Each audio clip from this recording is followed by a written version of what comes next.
Voici les titres de ces journaux. 5 nouveaux cas d'Ebola ont été constatés à Djera, dans la province de l'Équateur, où plus de 30 personnes ont déjà trouvé la mort. Entre-temps, la lutte continue pour l'éradication de ces virus. Selon l'OMS, 10% des victimes d'Ebola sont des personnels de santé. Le Libéria, la Sierra Leone et la Guinée sont les pays les plus touchés. La République démocratique du Congo, félicitée par Zainab Bangoura, la représentante du secrétaire général de l'ONU dans la lutte contre les violences sexuelles, a reconnu les progrès que Kinshasa réalise dans ces domaines. Elle a dit au chef du gouvernement, Matata Ponyo. Le développement de ces titres dans un instant avec Patrick Pezo-Zanetti. Bonsoir à tous. La situation épidémiologique du virus d'Ebola qui sévit à Djera dans le territoire de Bouendé dans la province de l'Équateur se présente de la manière suivante. 5 nouveaux cas ont été recensés, 58 cas cumulés dont 13 confirmés, 22 probables et 23 suspects, 31 décès dont 7 confirmés, 291 contacts dont 285 vues, 20 prélèvements dont 18 analysés, 13 positifs et 5 négatifs, 2 en cours d'analyse. Selon le ministre national de la Santé qui séjourne à Bouendé, l'équipe dirigée par le professeur Mouyembe Tanfoum a établi l'arbre phylogénétique du virus qui sévit à Bouendé. Il est à 100% identique à celui qui a causé l'épidémie à Kikwit en 1995, mais il est différent de celui qui sévit en Afrique de l'Ouest. Cette épidémie de l'INRB, cette équipe de l'INRB est en train d'auditer tous les cas de décès survenus à Bouendé avant la déclaration de l'épidémie. Le ministre de la Santé poursuit donc son séjour dans la province de l'Équateur. Ce mardi, Félix Kabange-Numbi a visité l'hôpital de Ouangata où sont internées des personnes suspectées de contracter le virus d'Ebola. Par la suite, le ministre de la Santé a installé un comité de crise pour la lutte contre ces virus. Depuis Mbandaka, une correspondance d'Anto Bolumbu. La maladie à virus Ebola qui sévit à Djera et Lokolia dans le territoire de Bouendé préoccupe au plus haut niveau le gouvernement congolais. C'est d'ailleurs l'objet de la mission qu'effectue le ministre national de la Santé publique, Félix Kabange-Numbi, en bas d'un pouvoir de visu. Le 2 suspect de fièvre hémorragique mis en quarantaine à l'hôpital général de référence de Ouangata. Il a également proposé un endroit qui doit être aménagé pour l'isolement de tout cas suspect. Le ministre en a profité pour visiter les installations de cet édifice sanitaire. Jusqu'alors, 53 cas ont été identifiés, dont 13 cas confirmés, 19 cas probables, 21 cas suspects avec 13 cas de décès. 184 cas de contact sont sous haute surveillance. Il a en outre demandé à la presse d'éviter d'alarmer l'opinion par de fausses statistiques. Cela avant de procéder à l'installation officielle à l'hôtel Mina River du comité provincial de crise pour lutter contre l'épidémie d'Ebola à l'Équateur. Lors de la présentation du plan de contingence élaboré par ce comité, 5 954 354 $ américains sont déjà budgétisés. Signalant que dans sa délégation, le ministre Kabange-Numbi s'est fait accompagner du docteur Coco Gracien, directeur chargé de la vaccination à l'OMS Genève, le docteur Joseph Kaboré, représentant de l'OMS RDC, et des professeurs Mouyembe, directeur de l'Institut national de recherche biomédicale RDC. Mbandaka, Anto Bolumbu, RCGR. Ebola, on en parle encore dans ce journal. La lutte contre ces virus se poursuit. Selon l'Organisation mondiale de la santé, 10% des personnes infectées par le virus sont des personnels de santé. La Guinée, la Sierra Leone et le Libéria sont les pays les plus touchés par Ebola. Les détails avec Suzy Kibira-Omari. Le virus d'Ebola continue à faire parler de lui à travers le monde. L'Organisation mondiale de la santé poursuit la sensibilisation de lutte contre la propagation de cette épidémie. Dans son décompte ou rapport du 25 août dernier, l'Organisation mondiale de la santé confirme 240 médecins et infirmiers infectés et 120 décédés. La Sierra Leone, la Guinée et le Libéria, pays les plus touchés, n'ont qu'un ou deux médecins pour 100 000 habitants. Marc Ponsin, coordonnateur d'urgence pour Médecins sans frontières en Guinée, révèle que toutes les responsabilités n'ont pas encore été prises par les soignants, alors que l'épidémie existe depuis presque 6 mois. Conséquence, 49 soignants contaminés et 26 décédés. Le président de cette république a fait le déplacement de l'hôpital pour sensibiliser le personnel à se protéger. La Côte d'Ivoire, qui n'est pas contaminée, réfléchit à la conduite à tenir quant au contrôle de ses frontières. Le Conseil national de sécurité ivoirien, qui s'est réuni à la présidence de la République à Abidjan, a décidé de maintenir la fermeture des frontières, mais d'aménager des couloirs humanitaires, économiques et sanitaires au niveau terrestre et aérien. Quant au Libéria, le personnel soignant réclame le matériel de protection, car la plupart des médecins et infirmiers meurent par contamination. Autre titre de l'actualité, les forces armées de la République démocratique du Congo plus que déterminées à mettre en œuvre le plan d'action militaire pour lutter contre les violences sexuelles. L'engagement a été pris par le chef d'état-major général des FARDC, le général Didier Etumba. Le reportage de Patrick Issobongue Sebokouma. Les chiffres parlent en faveur des forces armées de la République démocratique du Congo dans la lutte contre les violences sexuelles. De 13,5% en 2011, le taux des hommes en uniforme dans la participation à ce crime est passé à 8,5% en 2013. Une nette diminution qui s'explique par la politique de tolérance zéro initiée par le commandement militaire. Il fallait donc combattre ce crime qui avait fait de la RDC la capitale mondiale du viol. Ces efforts sont aujourd'hui traduits par la réalisation de ces plans d'action salué à juste titre par la ministre du Genre, Geneviève Inagosika Songo. Je salue les recommandations qui viennent d'être présentées et parmi lesquelles je crois très utile d'insister notamment sur la formation des militaires sur le concept genre, la sensibilisation du personnel militaire, tant masculin que féminin, et sur la lutte contre les violences sexuelles ainsi que la réhabilitation des lieux carcéraux. J'encourage la mise en œuvre efficiente des recommandations et je soutiens la mobilisation de ressources conséquentes pour rendre visible l'action des ressources conséquentes, je veux dire, pour rendre visible l'action de la justice militaire vis-à-vis de la communauté bénéficiaire. Pour le chef d'état-major général des FARDC, le général d'armée Didier Etumba Longila, il est question de s'engager à la mise en œuvre de ces plans avec la politique de tolérance zéro. Un plan a été élaboré et nous nous engageons à mettre en œuvre ces plans et la tolérance zéro reste de rigueur. Plus que jamais, les FARDC se sont lancés dans une voie de réconciliation avec les Congolais. La lutte contre les violences sexuelles en RDC a progressé depuis la signature d'un accord entre le gouvernement et les Nations Unies. C'est l'objet des échanges entre le Premier ministre Matata Ponyo et la représentante du secrétaire général des Nations Unies dans la lutte contre les violences sexuelles, Zaina Bangoura.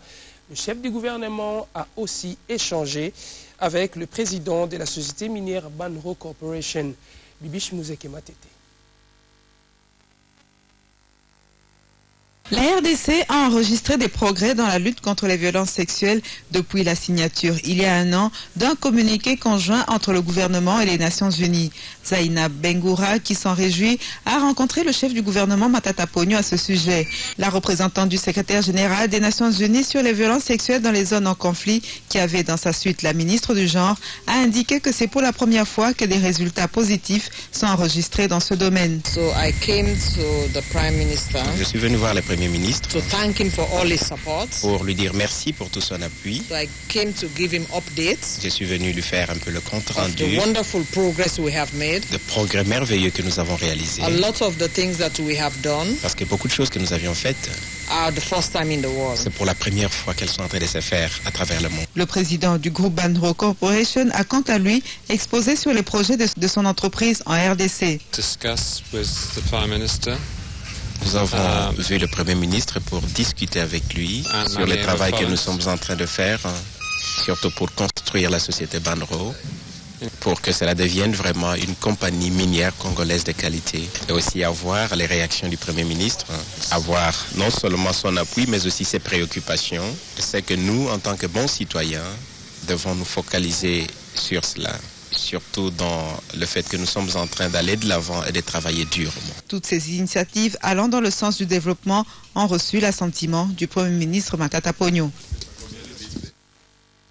Autre titre de l'actualité, la Banque africaine de développement s'est imprégnée de l'évolution des chantiers des infrastructures aéroportuaires de Kinshasa et de Lubumbashi. C'est un reportage de Georges Bakabaka. En séjour à Kinshasa, la délégation des experts de la Banque africaine de développement a effectué les week-ends les déplacements de la ville du préfet de Lubumbashi sous la conduite de l'ADG de la RVA, Abdallah Bilengue. Objectif, se rendre compte de l'état des travaux de la plateforme aéroportuaire de la Loano. Ici, comme à Kinshasa, les travaux de modernisation de l'aéroport concernent la construction d'une nouvelle tour de contrôle, d'une caserne anti-incendie, d'un bloc technique et d'un drumin ou réservoir d'eau. Ces chantiers qui s'inscrivent dans le cadre du projet prioritaire de sécurité aérienne PPSA, financé à 80% par la BAD et à 20% par la RVA à travers l'IDF ou redevance aéroportuaire, évoluent à pas de géant. La séance de travail conjointe BAD-RVA a permis une évaluation sans complaisance des chantiers de la Loano et d'Endjili. La délégation de la BAD, qui a été agréablement surprise, a congratulé la régie des voies aériennes à cet effet. Infrastructure encore, avec maintenant le gouverneur du Kasaï oriental, Alphonse Ngoï Kassanji, qui a lancé dernièrement un appel à la mobilisation des fonds à l'endroit des Est-Kassaïens vivant à Kinshasa pour la construction du stade Kachala Bonzola. Martin Moudimbi. C'est grâce à la détermination du gouverneur Alphonse Ngoï Kassanji que les travaux de construction du stade Kachala Bonzola avancent à pas de géant. Les gradins sont quasiment achevés. Le stade est construit selon les normes édictées par la FIFA. Je peux vous dire qu'à ce stade ici, le stade est déjà terminé. Parce que quand vous avez les gradins, ce que vous voyez là, c'est ce qu'il y a au stade Tata Raphaël. Il n'y a pas de siège. Donc on peut déjà organiser les compétitions ici. Quand on a les gradins, quand on a l'aire des jeux, donc le stade est terminé. Alphonse Ngoï Kassanji a réitéré son appel à la population est-kassaïenne vivant à Kinshasa de rehausser de sa présence sur la cérémonie de mobilisation des fonds qui va se tenir bientôt à Kinshasa. J'appelle tous les Kassaïens, les est-kassaïens, tous les amis de la province du Kasaï, tous les nationalistes, à l'exemple du ministre Bahati Motobo, qui m'a remis $1000 comme contribution pour la poursuite des travaux de construction de notre stade. Donc j'appelle tous les nationalistes d'apporter leur contribution à l'occasion de cette cérémonie de mobilisation des fonds pour la poursuite des travaux de construction de notre stade moderne. C'est en février 2015 que les travaux seront complètement achevés, et ceci pour permettre à Sa Majesté Sangaba Lendewa Bangeline Basantou de recevoir ses adversaires dans le cadre de la Ligue des champions d'Afrique. Les activistes des droits de l'homme du Maniema appellent à la sécurisation des personnes et de leurs biens devant la mairie de Kindu où ils ont fait entendre leur voix. Ces membres de la société civile dénoncent l'insécurité grandissante au bloc Salama caractérisé par le vol à main armée et les viols des femmes et jeunes filles. Roger Bolinda depuis Kindu. Le bloc Salama dans la commune de Kasuku commence à se vider de sa population. Celle-ci a décidé d'aller vivre ailleurs. Pour cause, une insécurité persistante caractérisée par le vol à main armée et des viols de femmes et jeunes filles. Ce mardi matin, on a vu des gens avec des bagages sur la tête cherchant où aller se protéger. La situation a été décriée par le milieu politique et même la société civile, mais jusque-là, il n'y a pas encore eu de solution remarquable en dépit de l'intensification de la patrouille policière. Celle-ci se révèle moins nombreuse pour faire efficacement son travail. Déjà le matin, le bureau du maire de la ville a été pris en partie par la population qui réclame une action forte de sécurisation. Un habitant en colère fait des révélations. Quelqu'un a vu une lampe torche. En voulant demander, la réplique était c'est un coup de balle et on lui a tiré au niveau de la jambe. Ce n'est qu'une guerre. Le champ de tir de coups de balle a duré à peu près 1 heure. Alors nous sommes frustrés et nous sommes traumatisés et maintenant nous cherchons à ce que les autorités cherchent à nous sécuriser ou bien soit qu'on quitte les milliers, on cherche cherche un autre endroit pour nous, ou bien qu'on soit sécurisé par les commandos. Parce que quand on était avec les commandos, nous étions bien sécurisés par rapport d'aujourd'hui. Du côté des autorités, toutes les batteries sont mises en marche pour décourager les marchands. Albert Ramazani Omeno est le maire de la ville de Kindu. Je demande à la population d'être calme, car les autorités s'y attellent. Nous ne pouvons pas être autorités s'il n'y avait pas la population à côté de nous. Donc nous avons cette charge, nous avons cette responsabilité de sécuriser la population. Je vous ai dit que la population doit se prendre en charge. Délai par les activistes des droits de l'homme dénoncent l'inefficacité des arrestations des bandits qui chaque fois sont relâchés sur base de paiement des frais de liberté provisoire. Ils se demandent aussi la prolifération des armes utilisées pendant les opérations quasiment nocturnes. Ils pensent même qu'une implication nationale est nécessaire et urgente car c'est un petit fait qui peut embraser toute une brousse. Kindu Manema, Roger Ebolin Danzenga, RTGA. La population de Beni a, elle, compatit avec les forces armées de la République démocratique du Congo pour la disparition du général Jean-Lucien Baouma. Jonas Mbaye depuis Beni. L'heure est encore à l'émotion dans la ville et les territoires de Beni suite à la mort inopinée du général Jean-Lucien Baouma. L'émotion est plus de la population civile compatissante qui compatit avec le FARDC aussi touché sérieusement par cette mort. Monsieur Nga Ngondi est dans le fond du territoire. Il est le secrétaire de la société civile dans ce territoire. Il déclare être déçu par cette nouvelle mort au sein de FARDC. Franchement, nous sommes presque déçus. Déçus pourquoi? Parce que l'on savait qu'avec le général Baouma, les blessures des ignobles assassinats de Mamadou Ndala seraient oubliées. Et voilà qu'on n'a pas encore terminé les opérations militaires de traque des ADF-NALU. Nous venons encore de connaître un autre cas de décès de ces vaillants combattants de FARDC qui pourtant avaient déjà montré à la population de la ville et territoire de Beni de quoi l'armée congolaise est capable. Pour la société civile du territoire de Beni, le bilan pour l'opération Sokola 1 que dirigeait le général Jean-Lucien Baouma était trop encourageant. Depuis qu'on a lancé les opérations Sokola 1, grâce à lui, on a quand même libéré 160 otages qui étaient kidnappés par les ADF-NALU, parmi lesquels il y a aussi Madame Chantal de MSF qui a été kidnappée avec ses confrères au niveau de Kamango. La situation est inexplicable pour la population de ces coins de la province. La société civile de ce territoire n'a jusque-là pas compris cette situation. Nous ne comprenons pas et nous avons du mal à expliquer ce phénomène parce que nous nous posons des questions. Pourquoi quand il y a un militaire qui montre à la face qu'au Congo il y a une armée, il doit toujours mourir. Cependant, les activités se sont déroulées normalement dans la ville de Beni où l'on avait peur des troubles pour cette journée. Les autorités locales se sont réservées de toute déclaration sur cette mort, mais appellent simplement les habitants et les forces de l'ordre au calme. Beni, Jonas Mbayaï, RTGA. De son côté, le président de l'Assemblée nationale, Aubin Minakou, a échangé ce mardi avec une délégation de la société civile. Plusieurs questions d'actualité ont été traitées.